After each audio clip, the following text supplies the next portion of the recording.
C Joseph Vijay எனும் நான் அரசியல் அமைப்பின்பால் உண்மையான நம்பிக்கையும் மாறா பற்றும் கொண்டிருப்பேன் என்றும் இந்திய நாட்டின் ஒப்பில்லாத முழு முதல் ஆட்சியையும் ஒருமையையும் நிலைநிறுத்துவேன் என்றும் தமிழ்நாட்டு அரசின் முதலமைச்சராக உண்மையாகவும் உளச்சான்றின்படியும்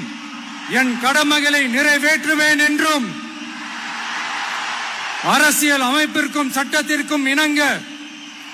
அச்சமும் ஒருதலை சார்பும் இன்றி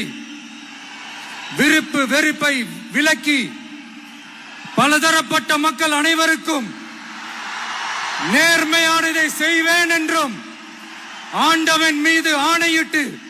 உறுதிமொழிகிறேன்.